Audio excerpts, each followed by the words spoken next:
So just wanted to bring this up one more time as well, because again, this is my truth. And in again, this is my truth. And in competitive environment, I understand my truth doesn't really mean anything. It's kind of like, yeah, Mike, you're full of S.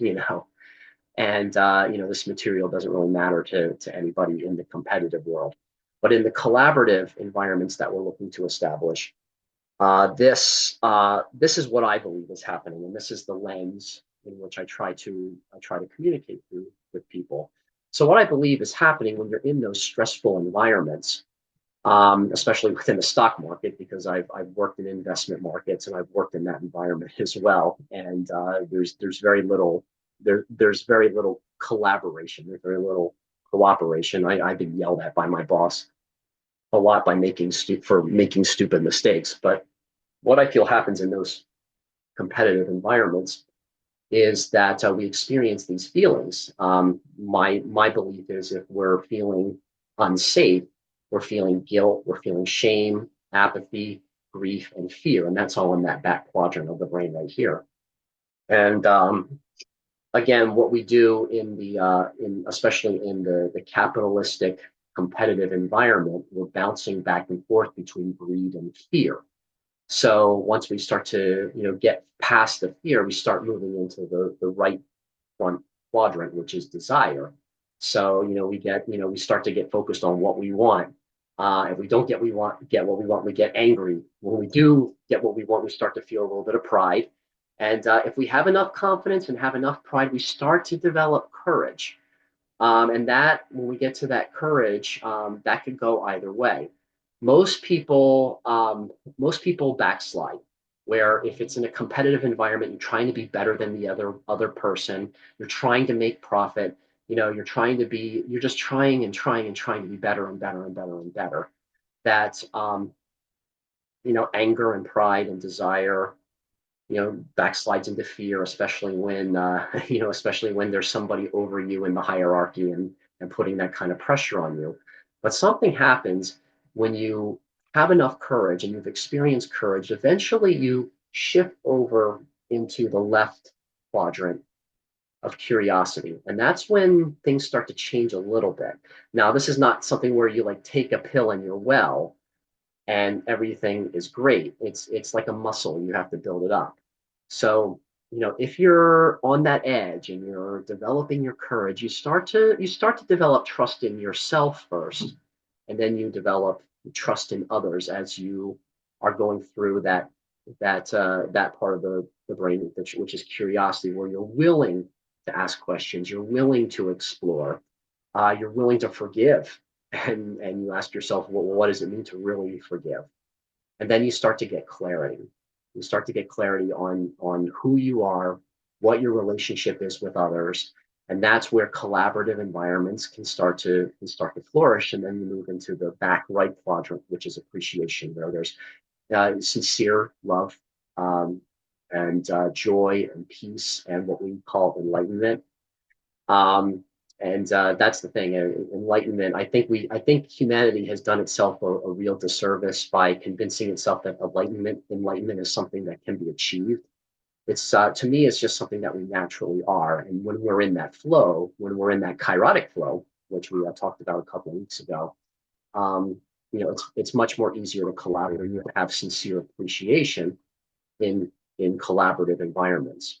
And just to kind of wrap it up here, um, I kind of equate the different quadrants of the brain with the experience. Like if you're just concerned about your safety, you're constantly beating yourself up. You're constantly criticizing yourself, and that's what I call unconscious incompetence, where you feel like you can't do anything right.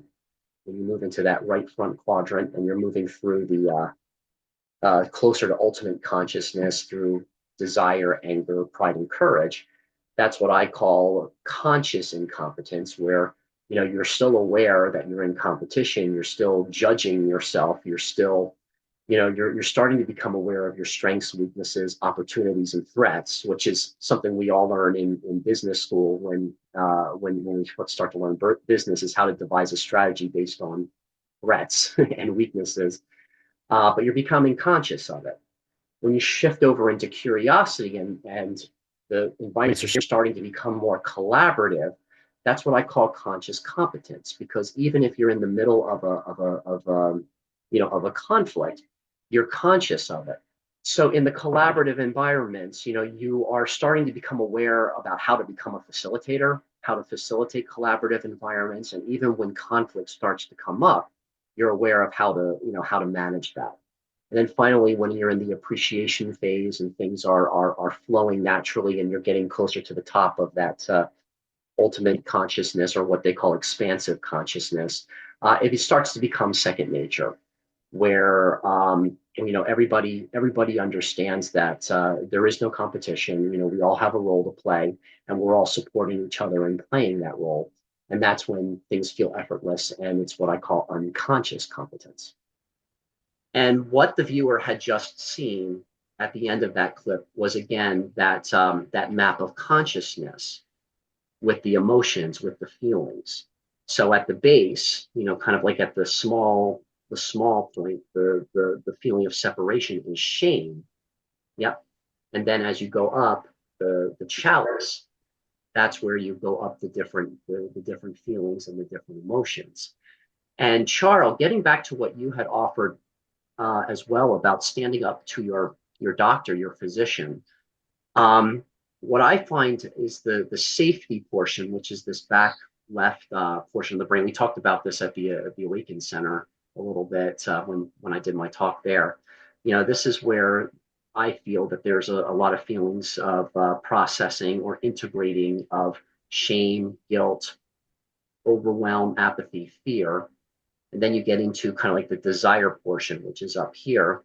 And that's where anger, courage, desire, and all of that starts to get processed. And when you demonstrated that act of courage, Charles, when you're kind of standing in your power, what happens, what I feel happens is that it's starting. The more you put yourself in situations where you're courageous, you start to switch over to the curiosity part, which is it begins with trust.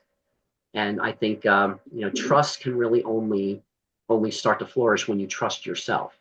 And I think that happens when you are practicing and developing that muscle of acts of courage. And it's not like you were being defiant or being antagonistic. You were just standing in your power saying, I don't appreciate the way you're treating me. So that's where we get out of competitive into collaborative. So there's trust, then there's willingness, forgiveness. Forgiveness is a big one. That's in that spot there. So that eventually clarity comes, and then you go to the back right quadrant, which is appreciation, and that's where there's love, joy. These are just words really for love, but for connection and for unity consciousness. So yeah, I just wanted to kind of bookend that right there, because the viewer who's seeing this for the first time just watched just watched the brain and the frequencies kind of all put together. So now that I kind of tied up that portion here, um, I would like to I would like to play a game. Are you up for a game? Yeah. Sure. Great. So to go from that desire portion, which is from courage going into curiosity, trust.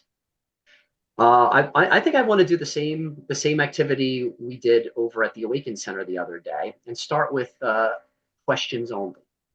So this is going to stretch the plasticity of the brain. It's difficult to do because we're so used to responding. We're so used to making observations. We're so used to making statements. Again, there's that sword, or that masculine closed off energy, where the question opens the energy back up to collaboration. So we'll go in order here. I'll go first. We'll go me, Christina, Charles, and then back to me. We're just going to have a conversation for a few minutes, and all we're going to do is ask questions. So my first question is, what do you want to talk about? So Christine, you will respond with just a question. What do you want to talk about?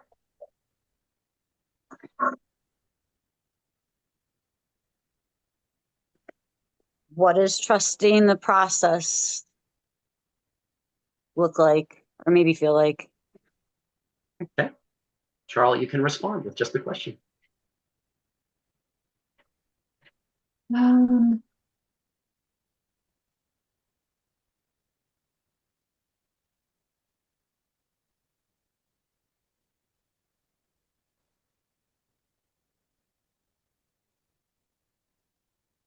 Yeah, how do we trust that process?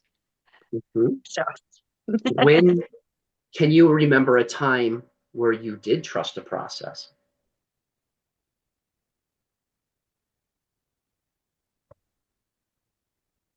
That for me or Christina? That's for Christina. Yeah. And that's okay. Please take the pause because this is how we get out of Chronos time into Kairos time. And the pause is very valuable here.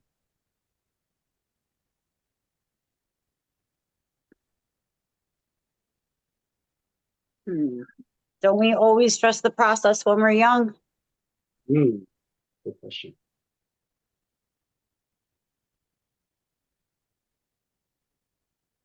I've never trusted the process. Okay, so let's find a question now. So what happens if you never trust the process? What is it that shuts down the trusting of the process? What?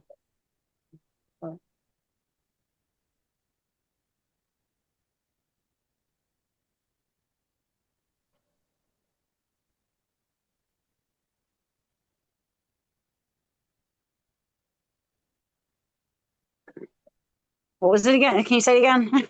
What is it I'm that sorry. actually shuts down the trusting of the process?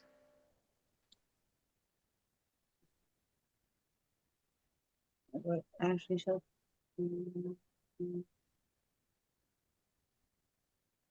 How do we open up the process? Am I supposed to be answering? Yeah, no. Nope. Charles is going to respond now with a question.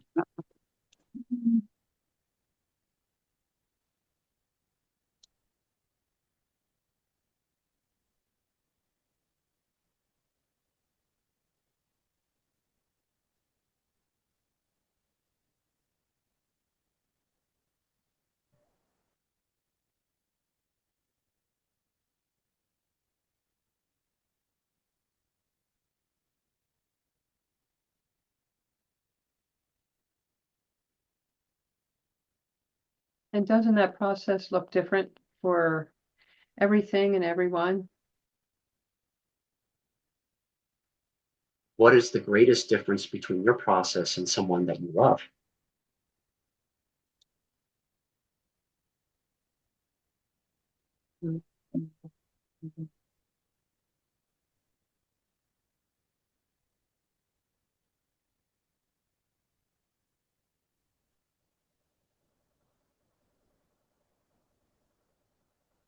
Do we really have any differences?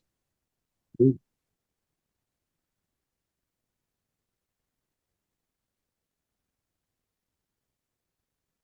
recognize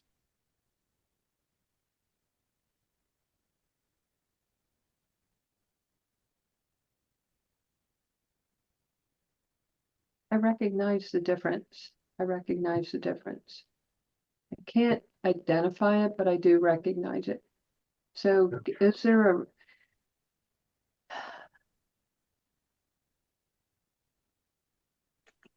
I'm going to pause there, Charles, because that's good. Because this is hard work, by the way. If you're not used to this kind of conversation where, rather than processing an answer or processing that, trying to open it up to a question, that's hard work, and I want to acknowledge that. So I'll pause it here. I'm going to make the game a little bit easier now. I'm going to go oh in good. the reverse direction. So this is what I call question circle now. So instead of questions only, it's question circle. So we're going to go in the other direction. So I'm going to ask a question, Charles, and you can respond, and you can take as much time as you need to respond. And then when you're finished, I'm going to ask you to catch up with what you just responded with, what you just said, and form a new question for Tina. Okay. So Okay. and the cool thing is, I want to be present to something. The really cool thing about these kinds of conversations is that we get out of competitive relationships because, this is being recorded. People are going to watch this. Don't feel pressured to have to come up with an answer right away. Let the energy catch up with you, because those who are watching, if they're uncomfortable with being in the silence, then they're getting an exercise in training the plasticity of their brains as well too. I'd like to just encourage you to. It's okay to slow down and let the answer come to you, because that's how we get out of competitive relationships and into collaborative ones. And if I'm right, and I think I am, all of this time spent in deep reflection will financially pay off for everybody who's been a part of this process. So my first question to you, Charles, is what does tonight's conversation make possible?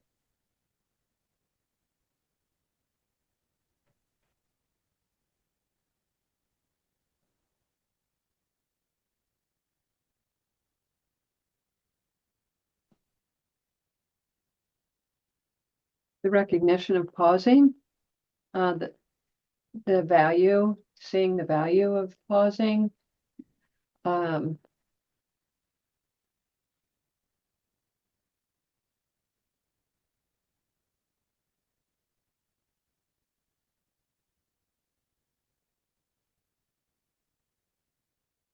feeling the space of trust and the lack of trust, or the fulfillment of trust.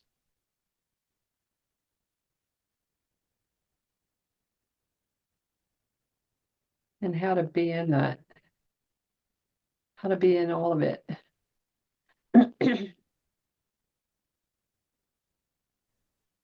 And now I put a question together from that. Yep. Take a moment to just reflect on what you had just offered and spin what I call spin a new question inspired by your response that you will pass on to Tina.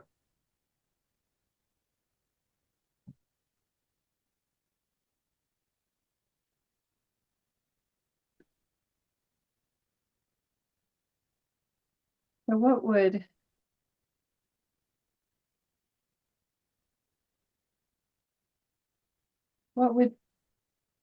authentic trusting look like? Either in yourself or and someone else. What does that look like?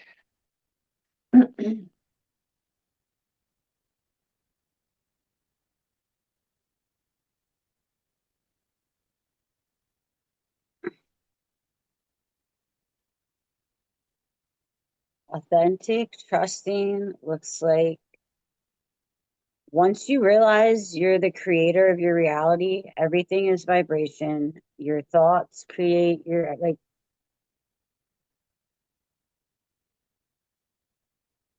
you can't blame anybody else for your surroundings but yourself.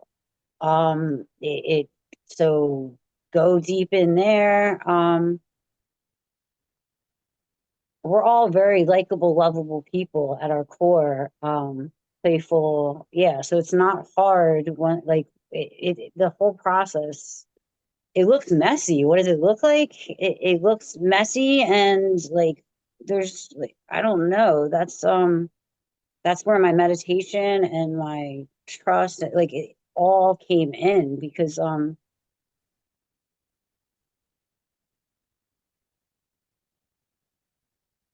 nothing good is like everything.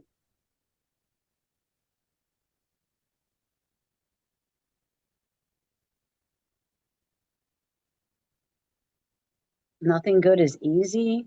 I don't know if that's not right, because it is really easy. Um,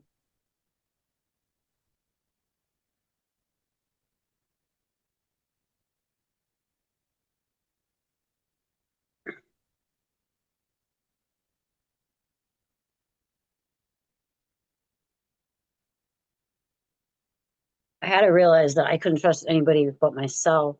And then it went outward, and then I cleared the traumas, and which is still a process, but now when I lead from not my top part, my authentic self, and give, it's received and given back. And that's how I've gotten the trust and the faith, because it's continually showed you over and over again. It's been continually shown to me over and over again, um, to trust myself. I spent a really long time wondering why, like, what I was feeling wasn't what was being presented in front of me. And God, this is the easiest my life has been and I'm 44. So I don't know what it looks like. That would depend on your perspective. A lot of people have opinions about what I'm doing. Okay.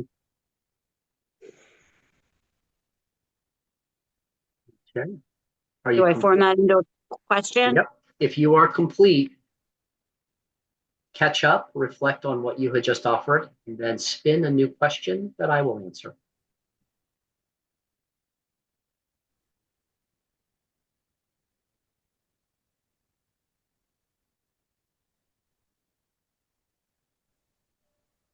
So what does living in authenticity look like? Uh,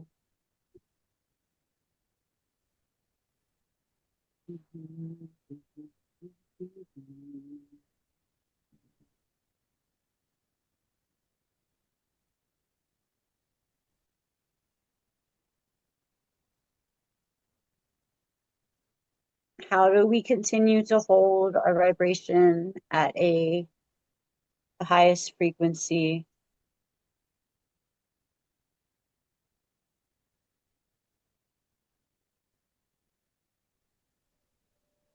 like, because it's a collective consciousness, so that like everybody will rise together? Because my first question was, so like we get together, but so how do we do that, you think?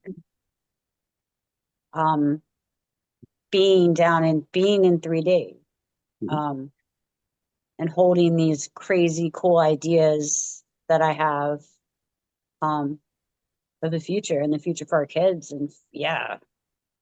um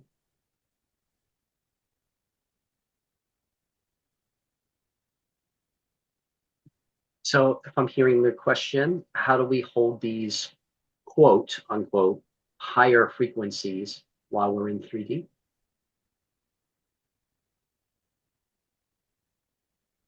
Consistently long enough to be able to see.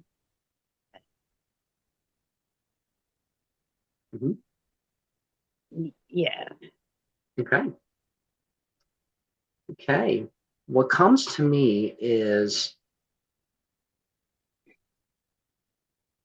we can hold the vibration by not trying for it.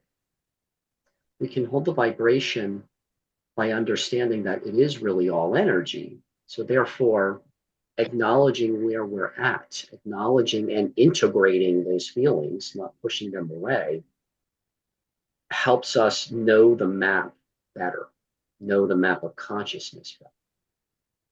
So, if I'm feeling angry, it's because I know that my sense of justice has been, has kind of, been challenged, has been challenged. And when I think of, holding a higher frequency, I'm trying to change the language in my mind that it's not really a higher frequency. It's just a lighter frequency. I, what works for me, what works for me is not thinking of feelings as good or bad or better than each other. That anger is there for a purpose. And I know that if anger slides back down that scale, that map of consciousness scale, where I'm feeling obsessive or I'm feeling like I don't have enough, like I'm greedy. I know in my mind that that's just a red flag that says, I'm backsliding. But if I can integrate that anger and feelings of pride come up, that I'm feeling proud that I've expressed myself, or that I feel proud, that I didn't let somebody get away with something that I felt was out of integrity. If I can feel pride in that and feel courage in that, then I feel like, I'm taking that small step, into lightening the frequency, like making it less dense. So for me, and what works for me is that frequency of clarity, love, joy, peace, and enlightenment is accessible the moment I am honest with myself.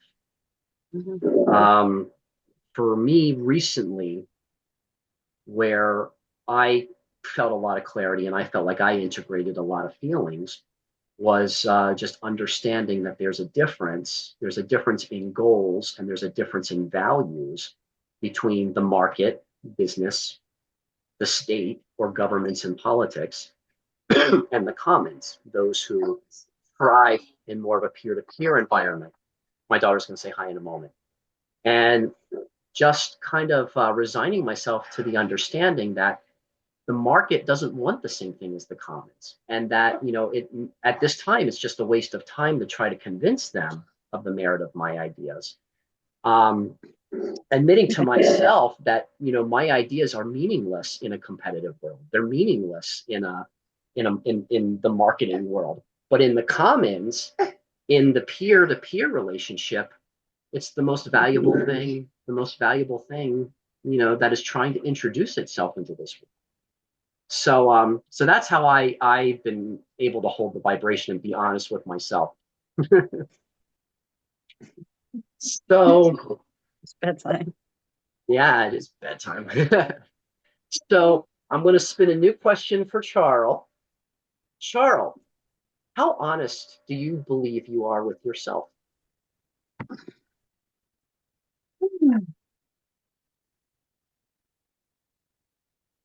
I feel like I'm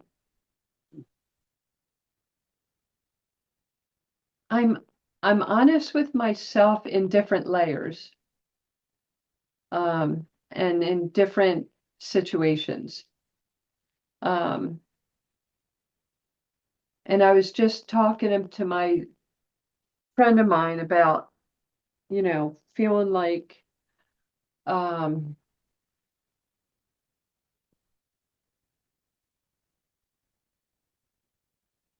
when you're honest with yourself, then you have to be able to deal with where your life is, um, and that it's your own doings, um, good, bad, or indifferent. So, um, uh, yeah, I'm mostly honest with myself, but it goes up and down with my tolerance of how much I can look at myself and stand in that place of reckoning. But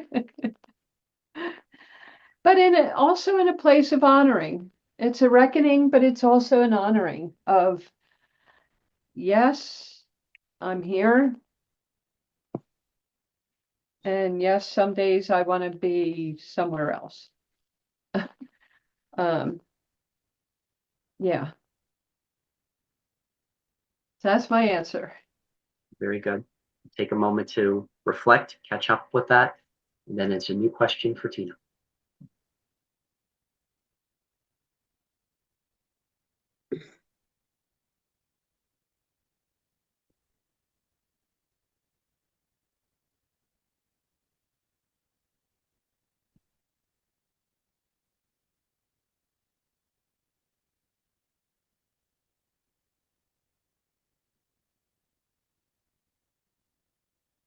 So in being and having the capability and the bandwidth to look at yourself in an honest way.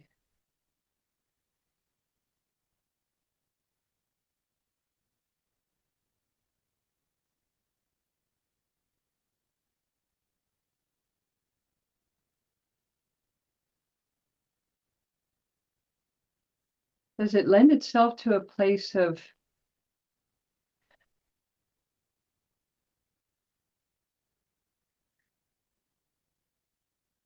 a deeper knowing, and then translates into a place of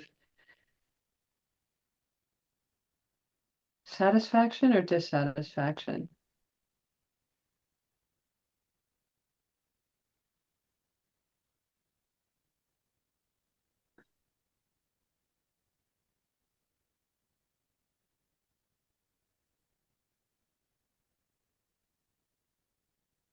There's no satisfaction or dissatisfaction.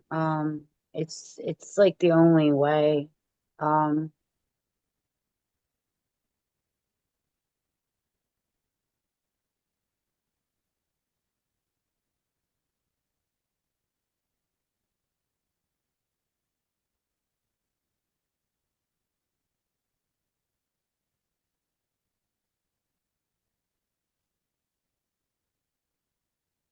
I guess like anything, like once you start using, like you just start using it,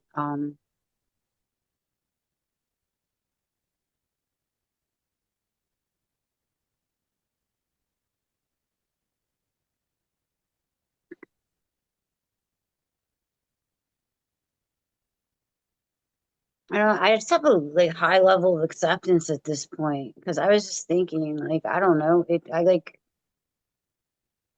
it is what it is. It's great. I have great experiences. I'm so happy. There's a lot of like other parts that you had mentioned earlier. That it just is. It's what it's like a calling.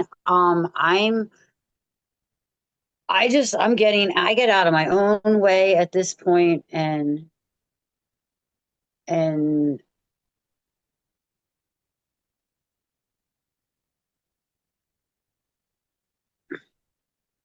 share with you. I was like I'm trusting the process and processing the trust is what I wrote this week. Um there's a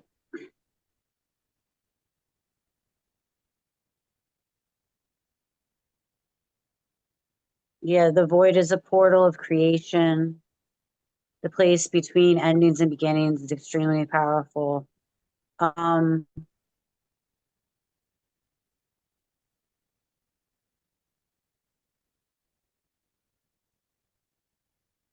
yeah, doing whatever I'm doing has led me to like it has led me like good so far and it feels right. I'm going 100% by what feel like it feelings because like I mentioned earlier, energy doesn't lie.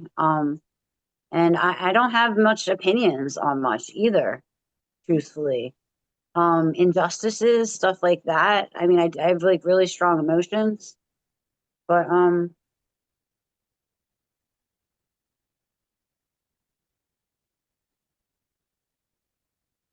it's like a peaceful, divine, like knowing. When I was younger, I remember thinking all I wanted to be was happy. When I was in my 20s, it turned like to content. I just want to be content. Um, and like somewhere along this way, like beautiful things happened, and it hasn't looked too pretty. But I couldn't be more thankful and more grateful of all of it. Um, yeah, my forgiveness turned into great gratitude. The forgiveness part is huge, and it's just has to do with the releasing. Um, I said it's huge because I'm hearing it over and over again, and in my practice, I found that in my experience.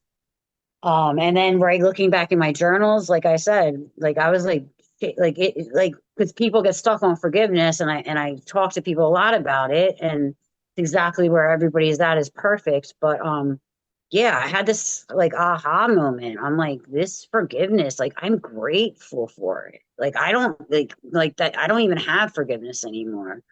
Um, it's gratitude.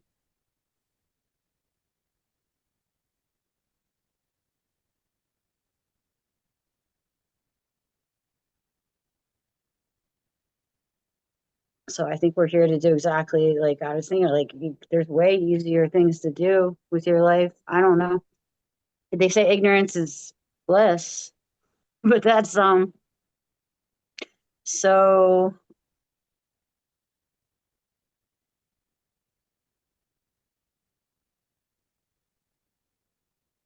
how do we make a safe container?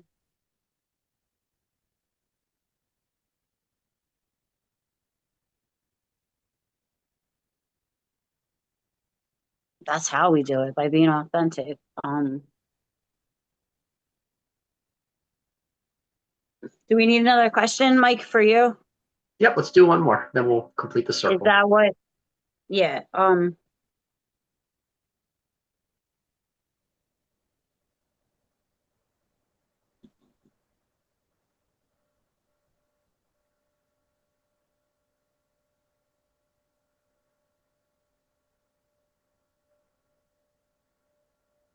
What do you see the awareness bringing to the general public? General.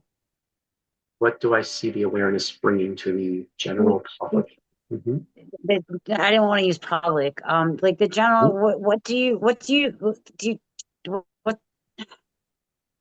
I wanted to do like a time frame. Do you think like? But no, just the awareness. Like,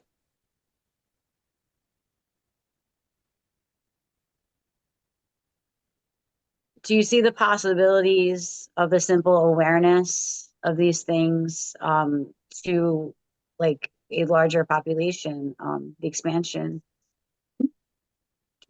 I think so.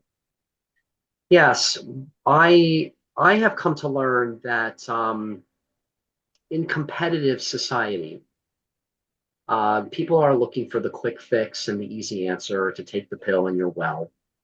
My response to that would be by truly tuning in to conversations like these and truly receiving, what I'm giving, what you're giving, what Charles giving here. It really does retrain the brain a little bit.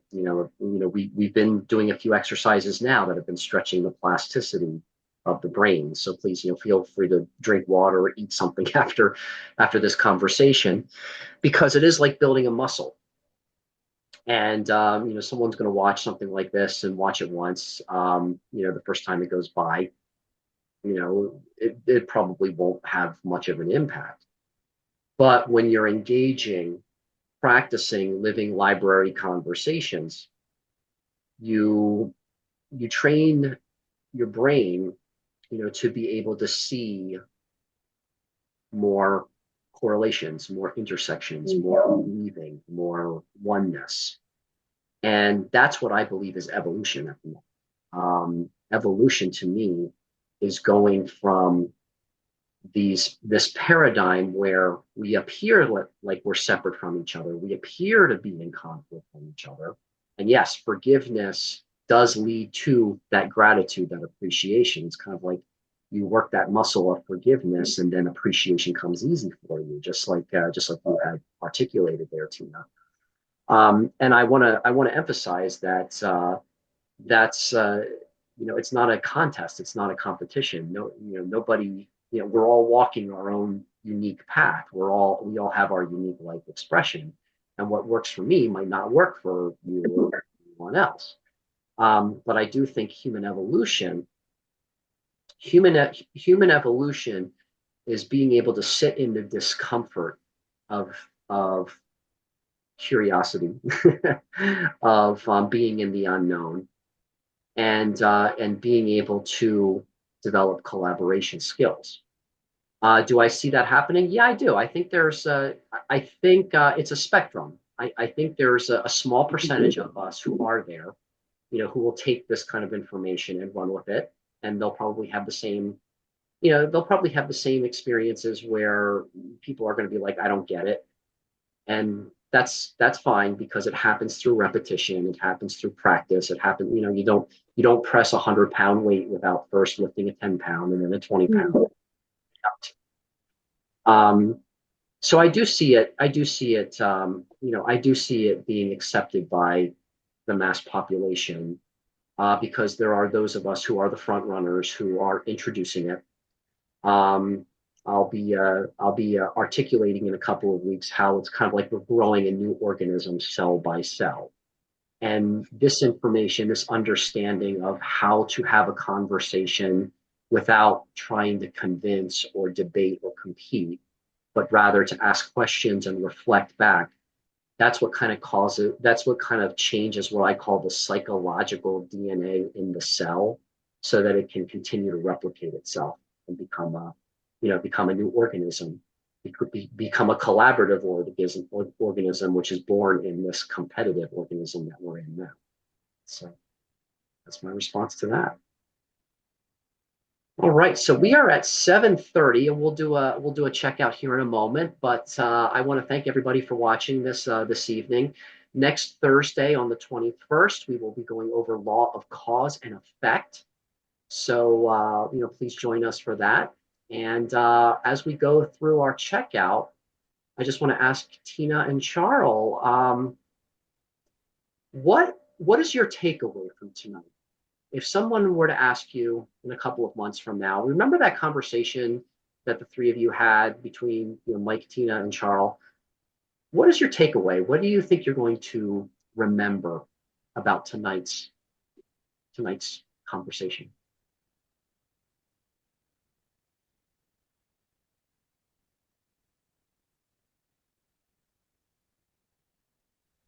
Expansion. Mm. Um,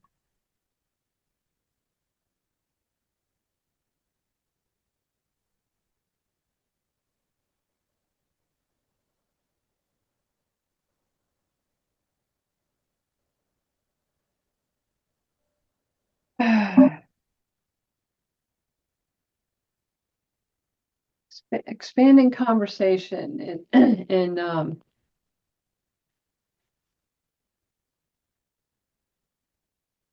across or in um,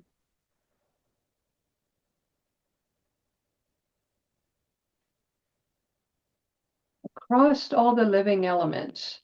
That's what I would say. That's what I would to include all the living elements, seen and unseen, felt and unfelt, heard and unheard, um, known and unknown, and an invitation to curiosity of authentic existence.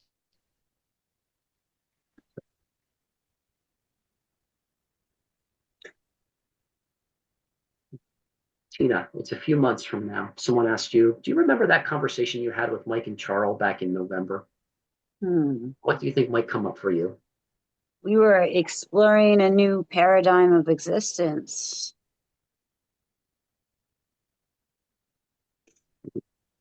Great. Because it's all the corporate, or not, what was the C word you used? It's all in your graphs that you Mhm. were trying to get to one thing, and where it's all about like competition, Collaborative.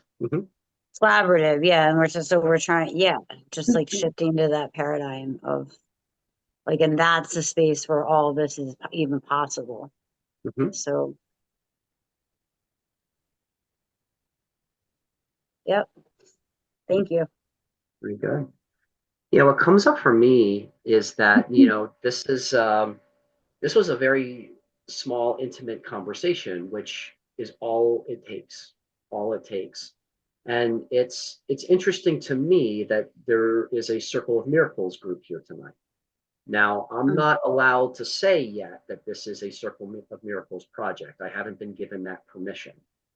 But what this conversation opens the possibility up for is for me now to go back and say, look, three of us from Circle of Miracles met and we had this living library conversation. We had this, we had this interaction. And I will be very interested to see who makes it a priority to watch this interaction and see how it ripples out first in hopefully the Circle of Miracles community, but it might not. But it's interesting to me that the two of you were meant to be here tonight, and it's something that might grow and might form within the Circle of Miracles community. Again, I don't know if that's going to be the case, but I'm excited that it's a possibility now. So with that, I am out. So thank you both for your time tonight. Thank This was you. an excellent conversation.